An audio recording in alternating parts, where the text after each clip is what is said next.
Intensive interaction is a social communication approach that tries to help people with a communication or social impairment, possibly because of a learning disability and or autism, develop their communication, and we look at using the fundamentals of communication to maximise our social interaction.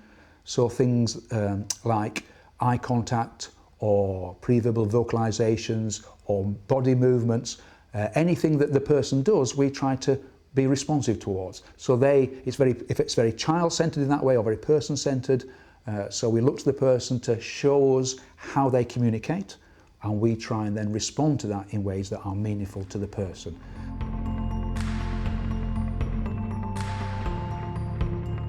They obviously have with that condition a learning disability in terms of a developmental delay, and so many of those children remain in those early stages of their communication development. So we can, although Intensive Interaction is not designed specifically for that group of children, it is designed more broadly for all people who've got a communication or social impairment. The process is ideally suited, particularly if we can start as early as possible with children to help them use the communication strategies they have. Again, say non-symbolic vocalisations, so sounds that aren't words, some repetitive body movements and rhythmical movements, eye contact where that's available, and facial expressions. We can help those children be better communicators by adapting ourselves to the children, to follow what they do and accredit intentionality to some of those behaviours.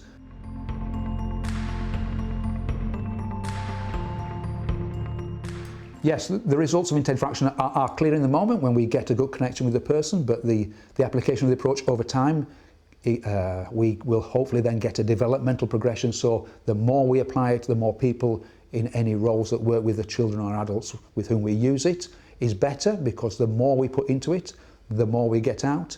And there is an increasing body of evidence that says exactly that. If we intensively interact with children and adults in a way that improves their social inclusion in the moment, we get better outcomes in terms of improved social engagement, improved initiation of social engagement, so children want more of it. It's got that intrinsic motivation. If they are happy to do it, they want more of it. We get better eye contact for those that can give eye contact, better understanding and use of facial expression, particularly positive facial expressions. We get better turn-taking and sequencing of social actions. We get better understanding and use of social physical contact, and these are evidenced in an increasing number of papers published in educational and learning disability research and academic journals. So we're starting to get a good body of underlying research that supports our contentions.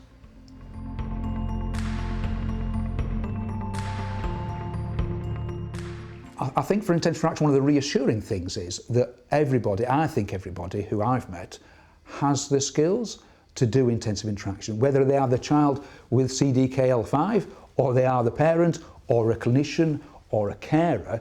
They ask of us nothing more than the skills that are within us, are often latent within us, in terms of using eye contact, using facial expressions, using our more fundamental communication skills. So when we ask people to do intensive interaction, actually we're not training them in some way, because the skills are universal amongst us. What we're asking people to do is focus more on particular areas and give more time and more credence to the importance of engaging.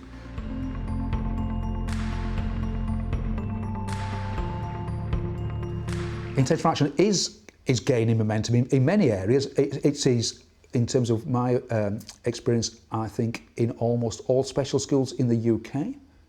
In increasing numbers of adult services that are in terms of residential or day service for adults.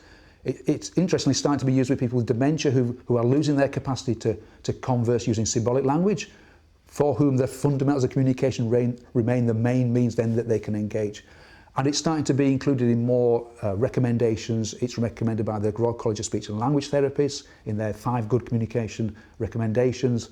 It's in the National Curriculum Guidance for Special Schools. It's in Value in People Now, which is the blueprint for adult learning disability services. It's recommended in there.